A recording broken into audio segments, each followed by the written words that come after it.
Hey, fight fans, welcome back to Carl Fruza MMA. Today, I got a familiar face to the platform. He's been on here a few times. He is Mr. Darion Abbey, getting ready for the Dana White Contender Series on Tuesday, taking on Donte Johnson. Darion, what's up, my friend? How are you doing? What's going on, brother? How you been? I've been doing good, man. Always good to Yeah, talk to you now. It's probably like yeah, our fourth or always fifth interview here. Um, get some familiar with one another. Very much so. Very exciting news happened very abruptly and out of nowhere last Man, week. man, You're on yeah, the Contender Series. You had yes, like sir. 7 day notice. All of a Mm. sudden, this fight with you and Donte Johnson gets added out of nowhere. Man, what's the feeling like right now? You've been wanting this for so long. We've been talking about the Contender Series, many interviews. Well, it's here, and your Yes, opportunities in sir. like 3 days. Um, it's crazy, bro. It's happened so quick, and then, but it's also like it's about goddamn time, because it's like I've been ready. I've been ready to go. Been training hard, and I finally get my shot. Ready to show the world I belong. Absolutely. Your last time out, you fought in Iowa, fought in your backyard, took on Alex Nicholson, obviously a guy who's been PFL, UFC, big game bred star. Was able to take him out there, finish him in the first round. Mm. Looking back at it now, what do you make of that performance, man? I thought it was great, man.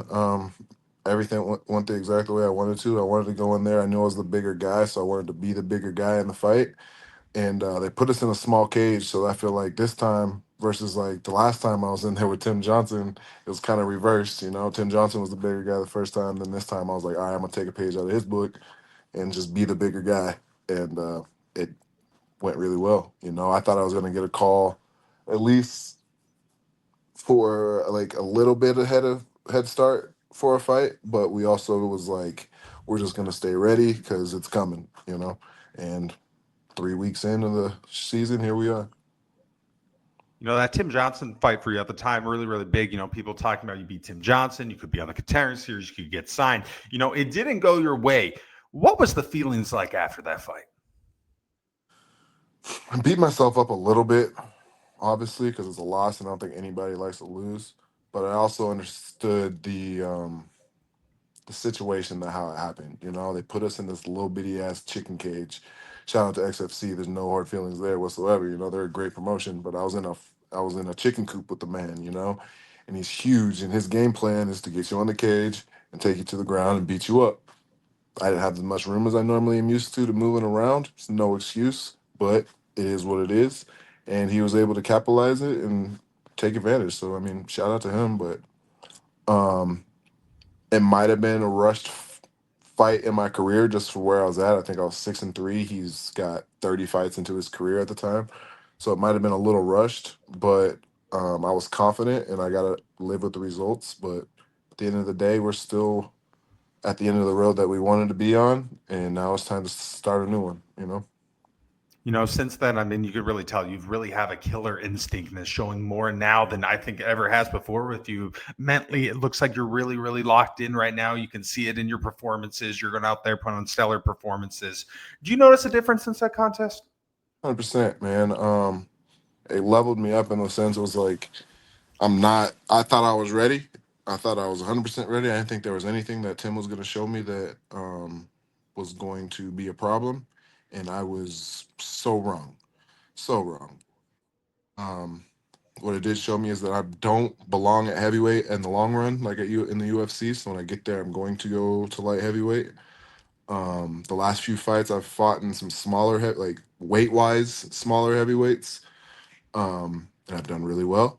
So, and then in the history of my 205 experience, I've done really well. I've knocked guys out, and I've also been in a 15-minute decision game bred with another light heavyweight that like I think I got. I think he had like 6 or 7 total significant strikes throughout the whole fight, and we never even went to the ground. He just was unable to hit me. So I just think me at light heavyweight is where I belong, and stylistically with this fight coming up, I think that it's a great fit as well. We've talked about the sacrifices a bunch of times together. Obviously, when you're battling on the regional scene, man, that's a tough life. People have to get these 9 to 5 jobs. You miss weddings, birthdays, Thanksgivings, dinners, don't get to spend enough time with your family. You literally eat, breathe, live, sleep, everything fighting. just Yeah, for maybe the opportunity to be where you're at right now in the Contender Series. You've sacrificed for years and years of grinding, getting the news that, now you have your shot. Now you're officially on the Contender. Does that really make all this worth it? yeah, 100%. It's like I keep saying, the last 8 years of my life, every single breath that I've taken has led to this moment. Like literally every single breath. I can't express how much like this truly means to me.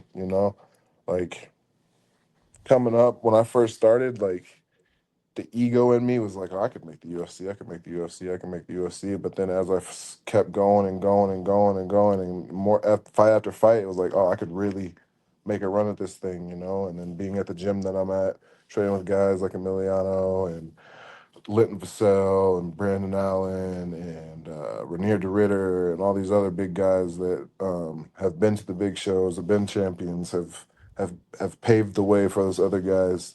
Training with them every day and that also shows me like, oh, I do belong here. Absolutely. You mentioned training with some of the biggest names in the sport, train over at Kill Cliff down in Florida.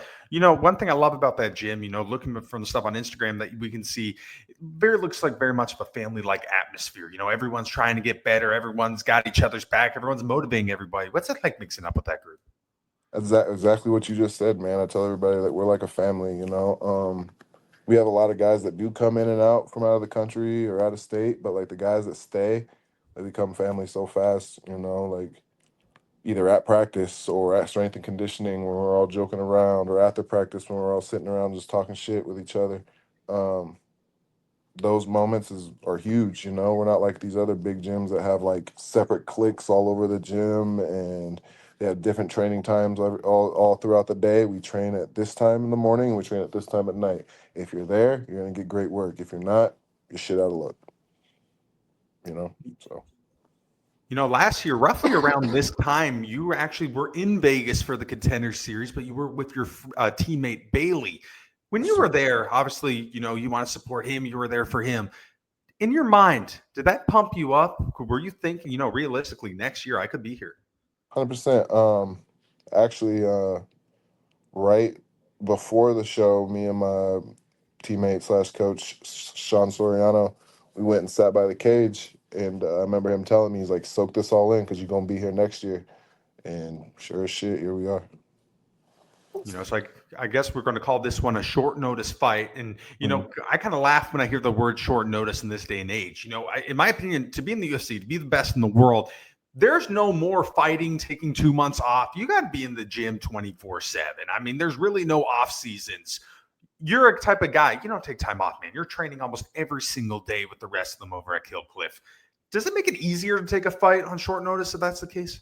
Oh yeah, for sure. If I wasn't training, I wouldn't have took this fight. This is the biggest fight of my life. And as big as the opportunity is, I wouldn't have came in here if I wasn't ready. So, yeah, being in the gym basically every day is huge. Obviously, I'm not going as hard as if I had a fight scheduled. But being in that room at Kill Cliff, it doesn't matter if you have a fight coming up, because the training itself is grueling at times. And then I do outside stuff. I run, I coach other places, and then I join them and I coach. I do strength and conditioning. So like, I'm ready. I'm ready to go, regardless of how the fight goes. If it goes 3 5-minute rounds, then it is what it is. We're gonna thug it out. Or if I get them out of there in 15 seconds, that's always the goal. But it may or may not happen that way. Absolutely. In addition to training with some absolutely skilled monsters down there, you train with some characters. I think one of the funniest guys in MMA is Tuco Tucos. You never Yeah, really know what he's going to say. Do you have any crazy stories or any good times with that dude? I've got a lot of good times with him, man. Tuco's the man. We don't hang out as much outside of the gym as I'd like, but the dude is hilarious, like you said, and he has your back no matter what. If I needed anything, I could call him right now, and he'd try everything he could to make it happen. You know, yeah, Tuco's the man. Him and Brennan, they're funny as hell. Absolutely. So where were you at when you got this phone call that you were fighting on the Contender Series? I was playing 2K at home, eating a whole pound of beef and a bunch of yellow potatoes at the time. First time they called, I think there was a there was supposed to be a light heavyweight fight on the card, and they called and they're like, "Hey, can you make 205?" And I literally was like, "Bro, I'm stuffing my face right now. Like, there's no chance." And then like 20, 30 minutes went by. Lance called me again and was like, "Well, how about we fight this guy at this weight?" And I'm like, "All right, bet we can do that." But an even funnier story. Before that, I had signed to fight Rosenstruck for the Dirty Boxing, but they put a UFC out in the contract. So lucky enough, we they called us that same day. So Monday, this last past Monday was like the craziest day of my life. You know, I got the two biggest fights of my life in the same day. So it was cool. That's absolutely crazy. What's even crazier is you find out this news, it gets announced Tuesday, I think either Wednesday or Thursday, you're already flying to Vegas. You know, this fight week's going really 5 million miles an hour for you right now. Given that this has just been rush, rush, rush, straight to the point here, do you find that a comfort? Because you're not really thinking about that much. You're doing media obligations, or you're getting ready to do the weigh in here soon. Do you find benefit in that? Yeah, 100%. I don't gotta live with this guy in my head forever. You know, I think it's easier that way versus if I'm thinking about the moment, thinking about the guy for 5, 6 weeks or however long it may be. I personally start to get a little burnt out by the time the fight gets there.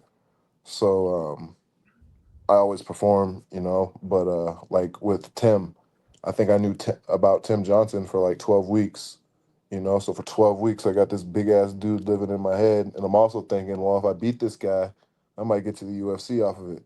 So then by the time the fight gets there, I kind of not want to say I shit the bed. I mean, I did, but like mentally, I had to keep staying. Like I was burnt out. I'm like, I don't even want to do this shit no more, you know. But you got to stay locked in. And unfortunately, that fight didn't go my way. But we're fortunate enough this time, and I took that into account, and I'm going to take that into account going forward. So even if I do ever have a 12-week camp, a whatever long camp, that I don't constantly think about him.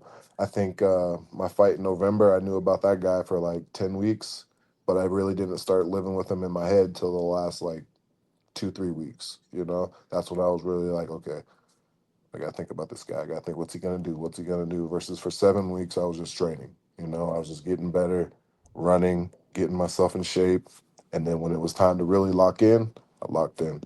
So this time it's just like just lock in for 7 days, and you're gonna blink and you're gonna be in the cage. So it's been a little easier. So this time around, you're taking on another Johnson, this time Donte Johnson, a guy who's done really well in the regional scene, big standout for Fury. Overall, what do you think of him as an opponent here? I think I don't like to eat my words, so I try to choose them a little carefully. But I think he's green. Um, I think his first actual like even amateur fight was in like late 2022 or early 23. Then he went pro, I think, last August. So that means he's fighting a lot, which means he's probably confident. Which is okay. It could be good, it could be bad, you know. But I also think that this is his biggest fight ever. I mean, mine too. But I've also been to Bellator. I fought for Game Bread. I've done big shows before. It's not my first rodeo. So I'm not necessarily banking on him being nervous. Like he might shine in this moment, you know, and come out the best fighter he ever been. But being so green, I think that he's gonna have some mental issues going on. He's gonna come out super strong and probably gas himself out pretty quick. Um, and if he does that, I'm just gonna eat him up. Use my experience. I think in all the people I fought, and I say this respect, I just don't think he's even breaking the top five of people that I fought in my career. You know, even as amateurs. Um, so I gotta take that for what it is. Use that mentally, but also don't take him lightly because he does have explosive power. He's good at closing the distance fast, and then when he gets guys on the cage, he just lets it go. But with that said, he's so green that when he does let stuff go, he opens himself up. His chin's eye, you know, he's throwing all hooks. So the stuff for me that I like to throw, my knees, my teeps, my elbows, my 1-2s, they're gonna be there all night. So I I've crumbled big men before, and I don't see this guy as a big man. And I've seen him get knocked out before on tape by a head kick by a smaller man. Math doesn't always math the way you want it to, but I think I put my shots together. I be me, and we get this thing done early round one. You know, fight fans always get excited when they see heavyweights on a card because we know absolute Mm. fireworks could happen. When you look at Donte, when you look at you, man, in both your guys' fights, we've seen fireworks. I mean, both you guys are able to finish people. Is the expectation to finish here? Yeah, 100%. Always the expectation. Every time I step in the cage, I wanna finish you. I don't want to fight 15 minutes or 25 minutes. So yeah, my first thought is I'm getting this guy out of here, especially on a contender series where Dana's saying I need finishes. Either a good finish or 15 minutes of domination. You know, I want either or. Either I get him out of there or I just beat him up for 15 minutes, break his You know, I, will, everything. I really think But the Contender Series is one of the most unique shows in the world. I think it's the perfect job interview for something like martial arts. You know, you're going out there, there's no walkout music. You're opening up a door, limited people there, getting in the cage. You're like in 2 minutes, you're about to fight the guy. What do you think of this whole environment? Do you like that? I did it for LFA, but I did have a walkout song during COVID. Like there was no crowd. It was really quiet. You could hear everything. Um, but honestly, man, I don't care if we were outside in the parking lot. I don't care if we were in a bathroom stall. Um, my job is to go finish this guy, and that's the only thing I'm gonna be thinking all day on Tuesday. And I mean, that's obviously what I'm thinking right now. But Tuesday, I'm just gonna be locked in and ready to throw hands, feet, knees, elbows, takedowns, whatever I need to get the job done. I'm gonna be willing to do it on Tuesday, even if it kills me. Are you envisioning that possible moment after the fight? You beside the four other winners, Dana White looking over you, said, "Come over here, kid, get your contract." It's hard not to, but I'm trying not to, because one, nothing's a sure thing, and then two, I still have to fight, So like, I've looked past fights before to the what comes next, and then I've went and lost, So I can't do that anymore. Um, Other people can do it. I can't because when I get so focused on something, if something doesn't go my way, there's a chance that I mentally shut down a little bit. It is what it is.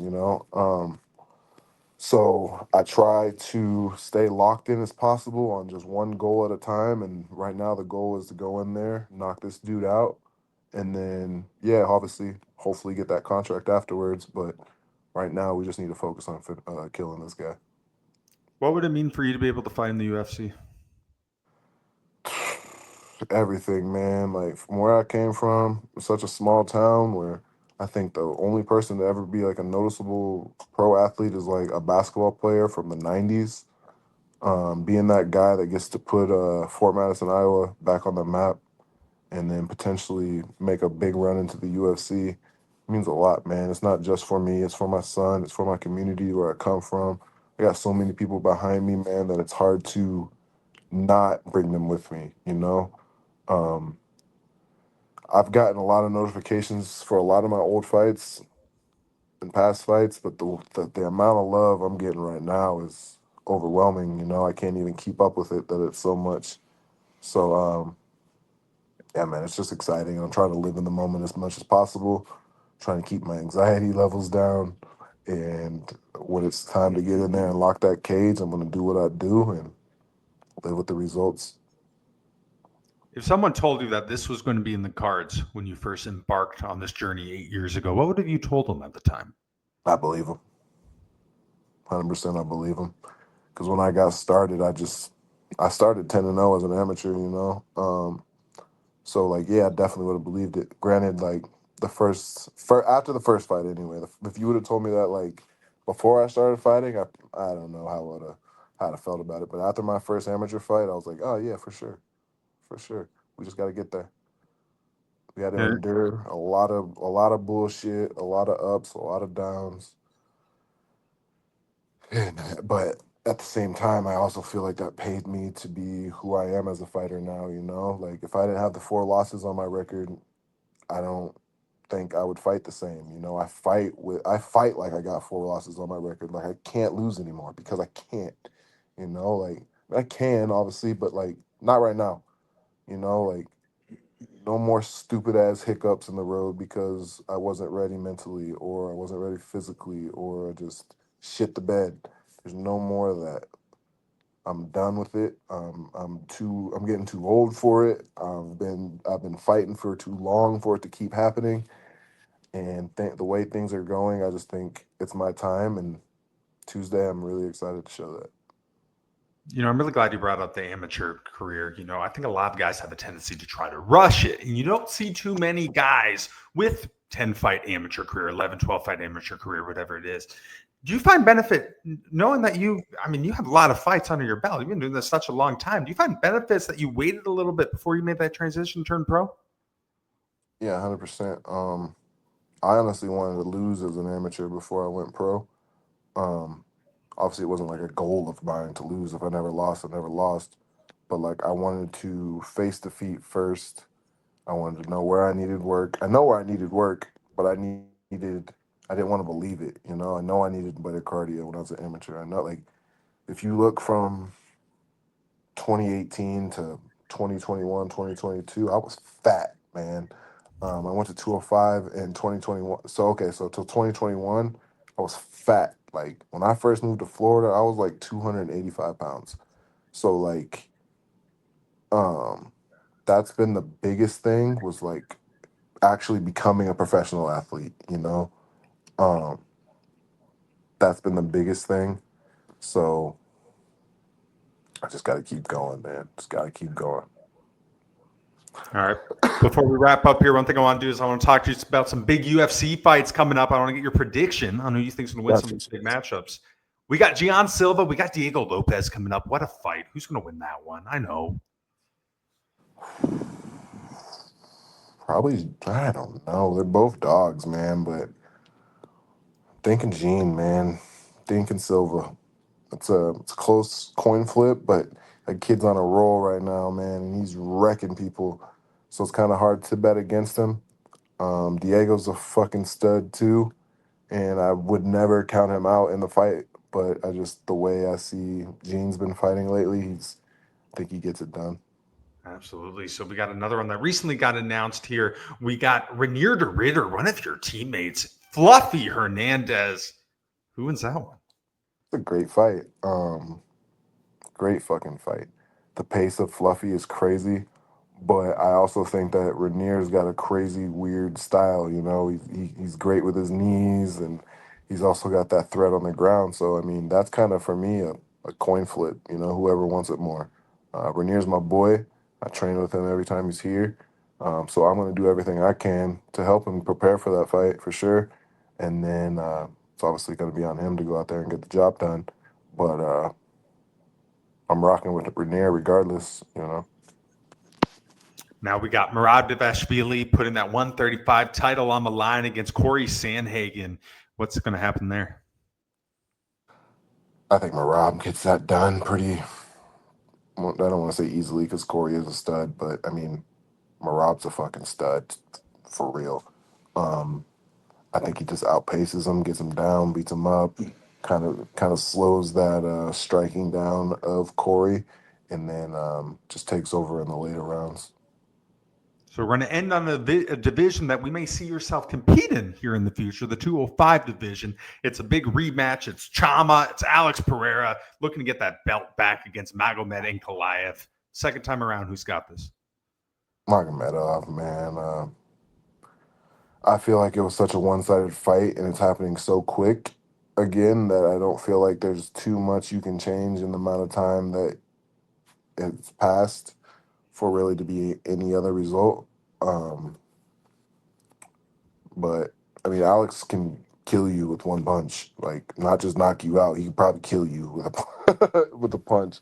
So you can never count the guy out, and he carried the power through the whole fight the last time. So and the takedowns really weren't even a factor.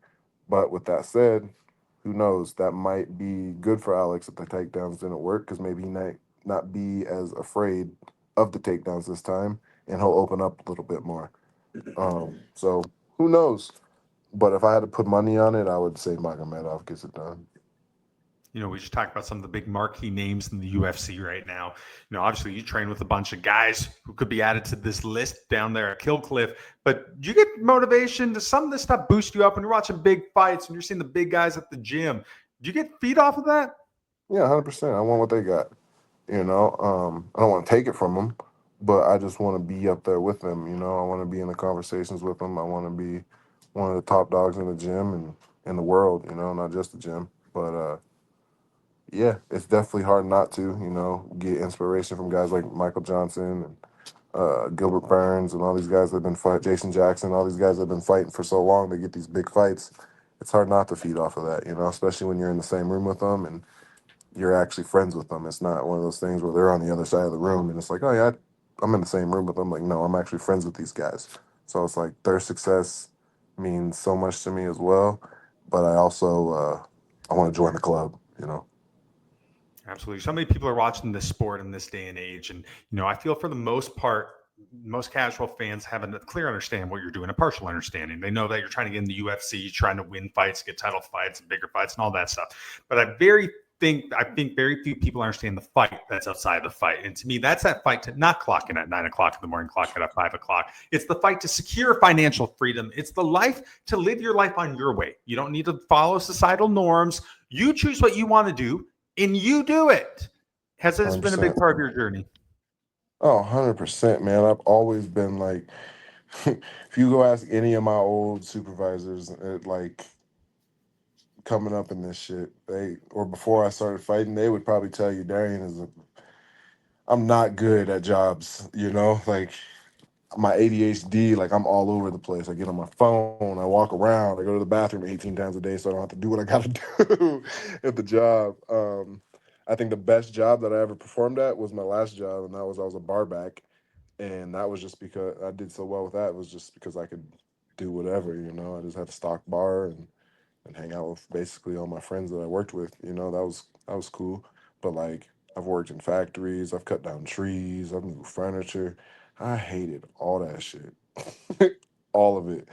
Um, but with that said, I do want to use the um the chance and opportunity of like using this money. I want to get my personal trainer's license. I want to get my massage therapy license, like and then use the name that I build off of this to get clients, to get revenue, to get, like I don't want to not work, but I also don't want to work for somebody, like I want to do shit on my own. I want to be able to train people on my own. I want to be able to help people heal on their own. I don't want to go punch in a clock. I don't want to have to go listen to a supervisor and be told what to do, get yelled at, all this stuff. Like I'm not built that way because I'm the type that you yell at me, I yell back, So like me and a job just usually doesn't work out the way we want it to. I mentioned there's so many people watching this sport. And before I go into this, every fan is good. We need as many fans as we can get over in MMA. But now we have a group called the casual fan. So these might be the people, if you go to B-dubs to watch the fight, if you're in the cheap seats, you might hear twist them and the you know what. You have all these different remarks. You read stuff online. I'm sure you've probably heard a lot of this during your career. Does anything stick out? Have you ever heard a couple things, read something that just you laughed over it? Probably so many. A lot of it here recently is like the Hamza fight. Everybody saying like, "Oh, it was boring. It was boring." Yeah, it was boring, but that was a master class. Like the average person, I get it. It is boring. It's not what you want to see. You want to see excitement. You want to see people die. I get it. Us dying means everything to you guys, so I get it.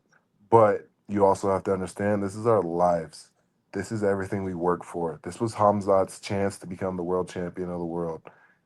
He had to do whatever it took, regardless if it was boring, regardless if it was slow. I don't think it was boring though. Like there was no part like yeah, was there a part of the fight where I was like, all right, like let's get this shit over with. But at the same time, every round I'm like, Jesus Christ, this dude's a stud. He's gonna slow down. He's gonna slow down. And then he didn't. So it's masterful, man. and people saying it's boring, they're just stupid.